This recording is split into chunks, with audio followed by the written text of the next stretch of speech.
내장산 인근에 자리한 이곳 시립박물관에서 사람들에게 잘 알려져 있지 않은 특별한 이야기를 만날 수 있는데요. 그것은 바로 임진왜란 당시 조선왕조실록과 태주어진을 지켜낸 고장이 바로 호남, 그 중에서도 정읍이었다는 겁니다.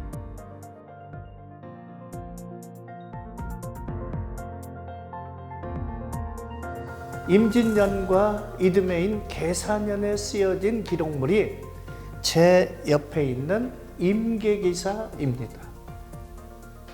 이 안에 수록된 수직상체일기는 실록을 지키면서 기록한 일종의 당직 근무일지로서 안희와 손옥록 선생의 난중일기입니다. 임계기사는 조선왕조실록을 지켜낸 또 하나의 기록문화의 꽃으로 불리고 있습니다.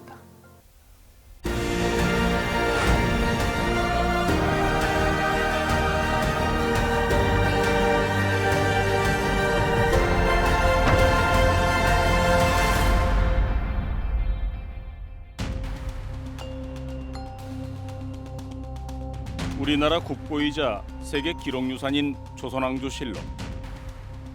쌍일보 조선국 임금의 원령이시여 돌아오소서. 왕이 승하하면 임시기구인 실록청을 만들고 사관들이 기록한 사초와 승정원 일기 등의 기록을 모아 실록을 편찬하게 되는데요. 한 왕조의 역사를 단절없이 체계적으로 기록한 방대한 양으로 세계적으로도 유래를 찾기 힘든 기록유산입니다. 또한 내용적으로도 객관성과 공정성을 담보한 것으로 평가받고 있습니다. 실록은 또 한편에서는 권력자들에 대한 견제, 왕에 대한, 그래서 왕을 못 보게 한다는 거예요. 그러니까 살아서는 최고의 권력자지만 역사는 좀 두려워할 수 있게끔 한다고 그럴까? 그러니까 어떻게 보면은 실록을 놓고 왕권과 신권의 어떤 그 갈등 이런 부분도 있을 수 있겠죠. 이런 부분이 이제 왕은 보려 하고 신하들은 못 보게 하고 조선왕조실록만큼의 객관성을 담보한다는 것도 참 어려울 거다. 그런 점에서 아주 뛰어나고 그러니까 우리의 어떤 조선의 정신 그리고 어떤 우리 기록문화의 꽃과 같은 존재가 실록이고. 조선왕조실록이 온전히 보존될 수 있었던 데에는 세종대왕의 선견지명이 있었습니다. 한양의 내사구인 춘추관과 지방 외사구인 충주사구에 더해 경상도 성주와 전라도 전주의 사구를 짓고 실록을 보관토록 한 겁니다. 그러다 1592년 임진왜란 당시 한양의 춘추관과 충주, 성주사구가 소실되고 전주사구만이 남게 되는데요.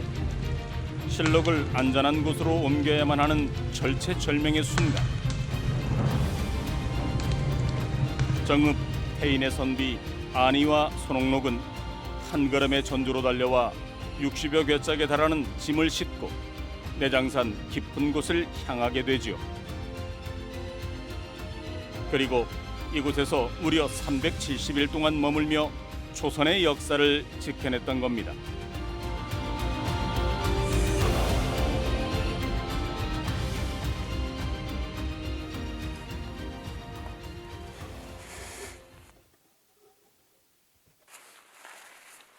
조심스레 꺼낸 이 책에 당시의 상황이 세세히 남아있는데요. 임진년과 계사년에 쓰여졌다 해서 임계기사라 불립니다. 그 임계기사의 내용에는 정읍 선비인 안희와 손옥록이 어진과 실록을 하루도 쉬지 않고 수직을 했던 내용을 담은 수직 상체 일기와 상소문, 그다음에 민여운, 군량, 권유문 등이 현재 기록되어 있습니다. 이러한 임계기사는 안희 선생님 집안에서 이렇게 대대로 보관되다가 2011년에 후손 안성화 선생님께서 정읍시에 기탁을 하였고 이러한 기록물의 중요성으로 인해서 2017년 전라북도 유형문화재에 지정 보호되고 있습니다. 표지를 넘기면 임계기사라 쓰여진 첫 장이 보이는데요. 임진년 6월 22일 실록이 왜적을 피해 전주에서 정읍현 내장산 은봉암으로 옮겨졌다는 내용이 쓰여 있습니다. 그리고 당시 관찰사 겸 순찰사였던 이광을 비롯해 실록에 이안과 수직을 책임진 이들의 이름이 나옵니다. 다음 장에는 날짜별로 실록을 지켰던 수직 상체일기가 시작이 되는데요. 그에 앞서 태조어진에 대한 기록이 보입니다. 실록이 옮겨진 날로부터 일주일 뒤인 7월 1일 태조 어용을 전주에서 용구람으로 옮겨왔다고 적어놓았습니다. 내장산으로 이안을 했던 것은 실록과 어진의 이안 시기가 다릅니다. 제가 보기에 실록은 안우와 손옥록 선생에 의해서 옮겨졌겠지만 어진은 참봉에 의해서 옮겨졌을 가능성이 큽니다. 어진은 그렇게 큰 부피를 차지하지 않았을 거고 실록의 경우에는 굉장히 큰 부피입니다. 실록의 크기가 조선 전기의 경우에는 큰 것이 세로가 한 70cm가 넘습니다. 그러니까 상자가 상당히 큰 상자였던 거고 그 상자 안에 실록을 담아서 옮겨간 것으로 보여집니다. 기록에 의하면. 사람이 나른다고 하면 3개 이상을 지을 수가 없습니다. 사람은 제가 생각에 2개 정도 지었을 거고 아마 말을 이용했으면 한 마리당 최대 4개나 최대 6개나 4개 정도 실을 수 있는 이런 분량인데요. 임계기사 안에 실린 수직상체 일기. 실록을 서로 번갈아가며 지켰던 일지라는 뜻인데요. 6월 23일 용구람에 머물며 실록을 지키기 시작하는데 참봉 오이길과 유인은 모두 산을 내려가고 안희와 손옥록이 함께 남아 숙직을 했음을 알 수 있습니다. 다음 날 손옥록은 집으로 돌아가고 안희 혼자 남아서 실록을 지키게 되지요. 그 다음 장을 살펴보면 열흘 만에 돌아온 손옥록이 혼자 실록을 지켰음을 확인할 수 있습니다. 그리고 7월 12일 안희가 내장산으로 돌아와 함께 수직했음을 알 수 있지요.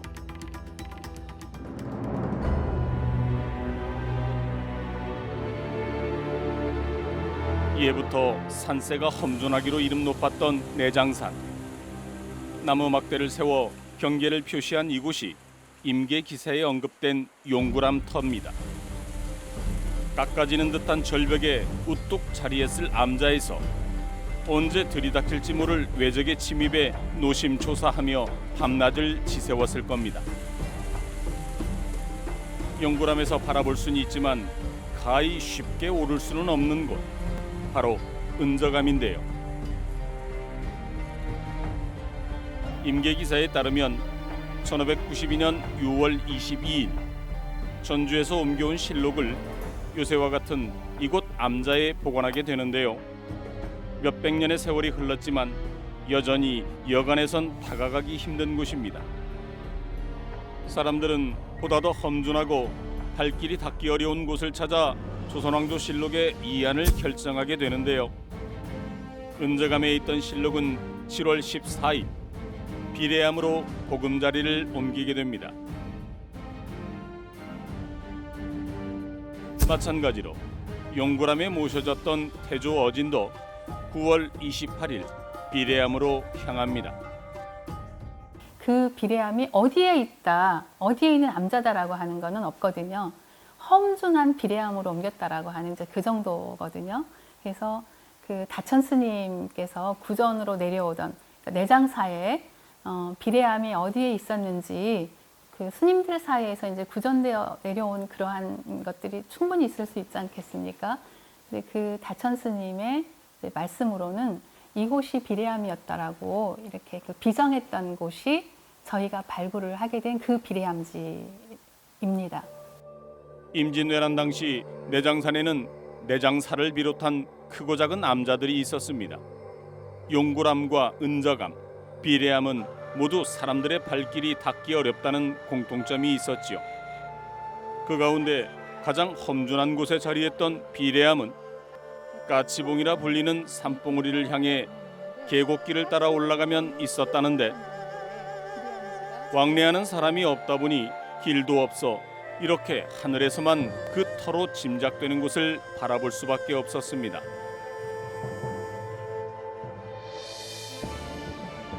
지난 발굴 조사 결과 배수 시설이 딸린 건물지가 확인이 됐습니다.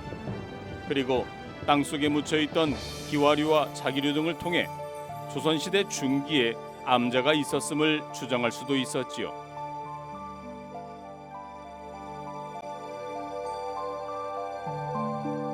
근데 그 건물지의 그 규모를 말씀을 드리자면 장축이 810cm 정도, 장축 길이가, 그리고 단축 길이가 한 510cm 정도. 적심이나 초석이 정확히 나와줘야 몇 칸 몇 칸이다라고 하는 것을 말씀드릴 수가 있는데, 이제 그 초석이나 적심이 규모를 이렇게 추정할 만큼 그렇게 확실하게 나오지를 않아서 저희가 이제 기단을 중심으로 그 규모를 말씀드릴 수밖에 없겠습니다. 지금은 마음만 먹으면 산책로를 따라 닿을 수 있는 곳이 은저감입니다.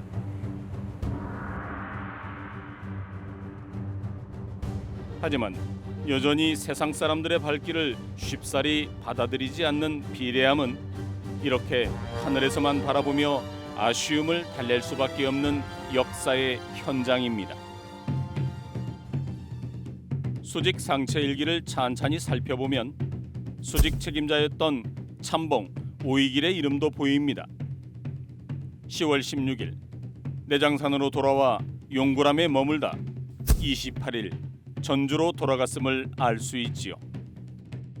그리고 11월 12일에는 또 다른 참봉인 유인이 내장산 큰절에 머물렀다고 적어놓았는데요.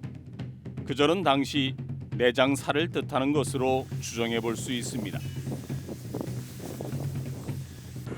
내장산에 실록이 모셔져 있던 370일 동안 수직 책임자인 2명의 참봉이 모두 바뀌기도 하는데요. 11월 26일 오이길의 후임인 구정녀가 돌아와 내장사에 머물렀고, 이듬해 3월에는 유인의 후임인 이도길의 이름이 등장합니다.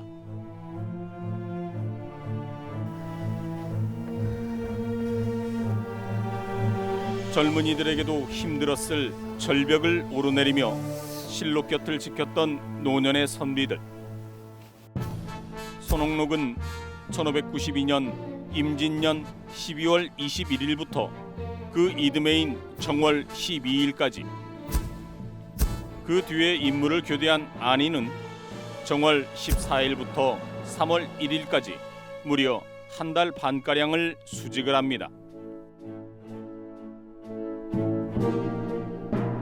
살을 애는 듯한 혹독한 추위에도 65살의 선비는 꿋꿋이 자신의 신념을 지켜갔음을 알 수가 있습니다. 그것이 가능했던 것은 뜻을 함께하는 수많은 이들이 있었기 때문입니다. 내장사의 주지 희묵을 중심으로 승려들과 당시 천대받던 민초들이 한 마음으로 지켜낸 것이 바로 우리의 역사 조선왕조 실록입니다.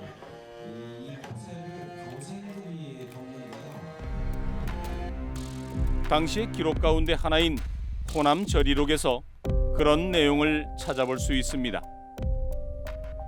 용감하고 건장한 승려와 제인 100여 명을 모아 돌을 쌓아놓고 병사들을 모아 지키게 하여 전쟁을 피하였다. 근데 기록마다 나오는 게 있지 않습니까? 산척 100여 명이 이제 수직했다고. 100여 명이라는 게 이제 어디는 뭐 정제인이라고 나오는데 아마 산척이라는 표현이 더 적절할 것 같아요. 그러니까 사냥하는 사람들, 약축하는 사람들, 그런 사람을 산척이라고 하잖아요.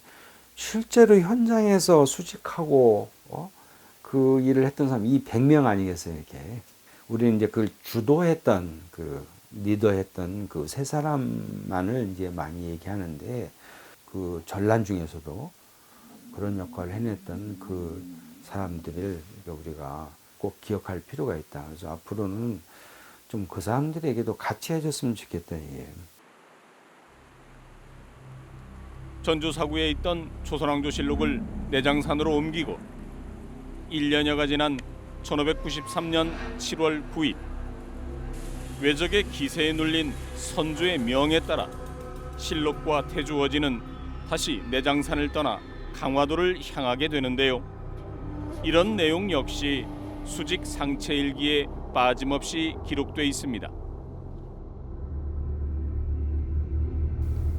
1592년 6월 22일 실록이 내장산에 처음으로 이안된 이후 1593년 7월 9일 실록과 어진이 내장산을 떠나게 됩니다. 떠난 이후로는 일본의 재차 그런 침입을 피하고자 어진과 실록은 내장산에 나와 정읍현에 옮겨지고 이후 태인현, 용안, 임천, 온양, 아산을 거쳐 강화부에 이르게 됩니다. 이 날짜가 7월 24일입니다. 이후 수직상체일기 기사는 7월 26일까지 남겨져 있습니다.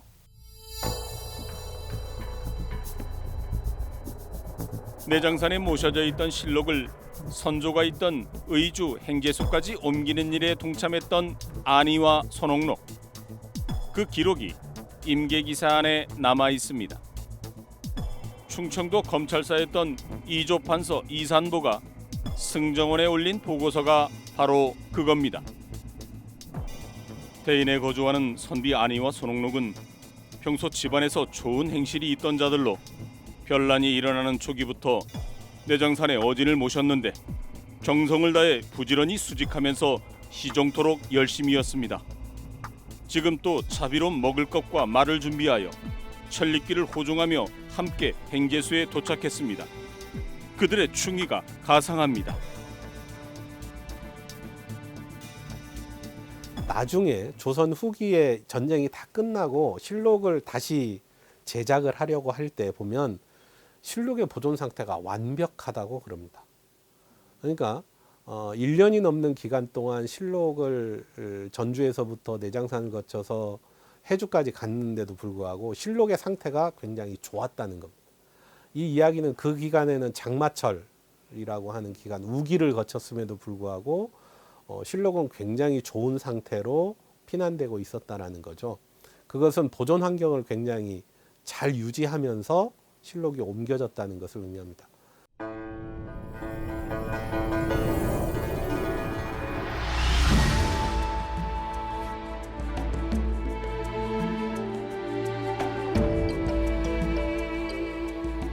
이런 공으로 선조는 이들에게 벼슬을 내리는데요. 임계기사에 따르면 손옥록을 육품벼슬인 선무랑 사포서 별제에, 안희를 선교랑 활인서 별제에 임명합니다. 기록문화의 꽃이라 불리는 조선왕조실록. 그 꽃을 온전히 지켜내기 위한 인구의 시간을 세세히 적어놓은 또 다른 기록문화의 꽃, 임계기사. 그 안에 실린 수직상체일기에는 실록이 전주사구에서 내장산으로 이안된 1592년 6월 22일부터 하루도 빠지지 않고 번갈아 가거나 혹은 함께 실록 곁을 지켰던 안희와 손옥록의 땀방울이 서려 있습니다.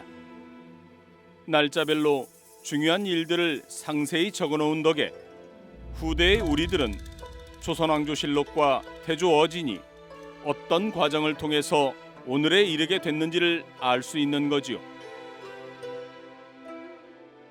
실록을 지켜낸 그런 그 기록으로서 근거로서 이만한 자료가 없는데 현재 지금 도문화재로만 돼 있죠. 우리가 국가문화재 신청했다가 안 된 적이 있습니다. 그게 이제 안 됐을 때의 사유가 뭐냐면 당시의 기록이 아니다 하는 건데 전란 중에 전쟁 중에 얼마나 그걸 쓸 수 있었겠습니까?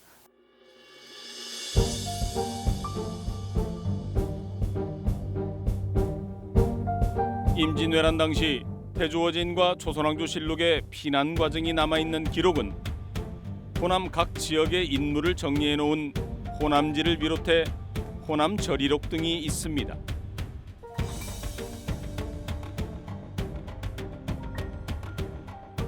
하지만 이렇게 날짜별로 세세하게 적어놓은 일지 형식의 기록은 수직 상체 일기가 유일합니다.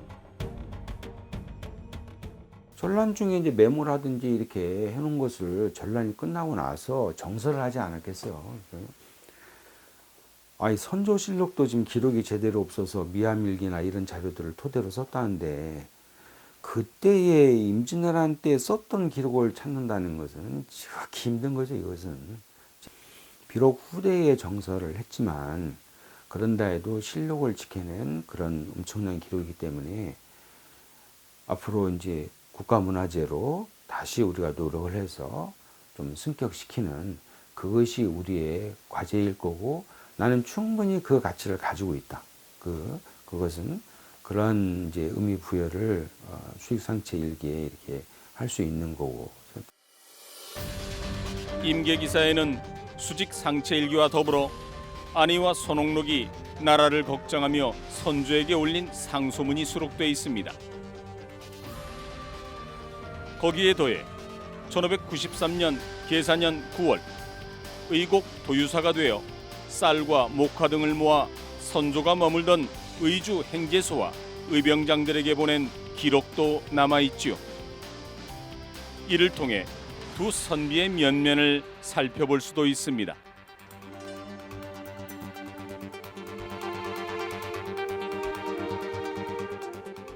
물론 이제 전란이라고 하는 그 특수 상황이긴 하죠. 그러나 이제 이런 군량미를 모집을 할 수 있었다고 하는 것은 평소에 덕행이나 또 지역민들로부터 추앙을 받는 그런 인물이었을까라는 추정이 가능하겠죠. 안우와 손옥록 선생은 자신들이 할 수 있는 최선의 부분, 즉 전투에 나가서 직접적으로 싸우기에는 고령이었고, 그들이 할 수 있었던 것은 의병, 즉 의병들을 도와줄 수 있는 군량미를 모집해서 갖다 주는 이런 역할이 아마 가장 큰 역할이었다라고 생각을 합니다. 전란 중에 자신과 가족의 안위보다 나라를 먼저 생각했던 정읍의 선비 안희와 손옥록. 고령의 나이에도 불구하고 내장산의 험준한 골짜기를 오르내리며 조선왕조실록과 태조어진을 지켜낸 이들의 마음을 우리는 얼마나 이해할 수 있을까요? 또 하나의 기록 문화에 꽂힌 임계기사 맨 뒷장에는 이들의 굳은 절이가 담긴 시 한 편이 남아 큰 울림으로 전해지고 있습니다.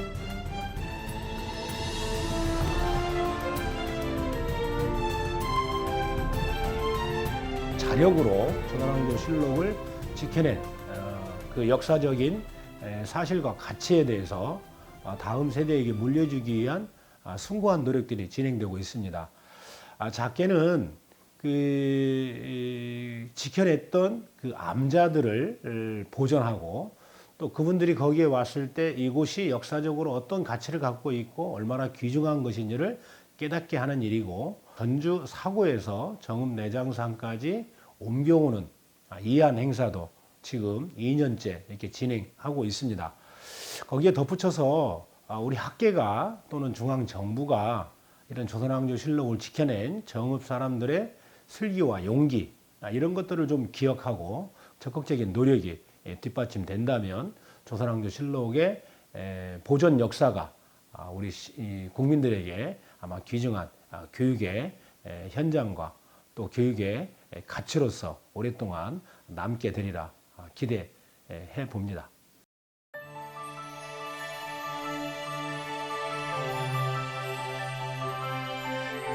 행여 정읍을 찾게 된다면 안희와 손옥록, 그리고 이름 없는 민초들이 지켜낸 세계 기록유산 조선왕조실록기를 한번 걸어보시는 건 어떨까요?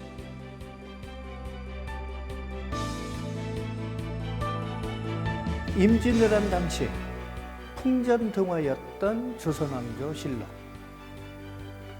하지만 개인의 안위보다 나라를 더 사랑한 이들이 있었기에 세계적인 기록유산이 지켜질 수 있었습니다. 그들의 이름과 업적을 기억하는 일이 곧 우리의 자랑스러운 역사와 문화를 지켜내는 일이 될 것입니다.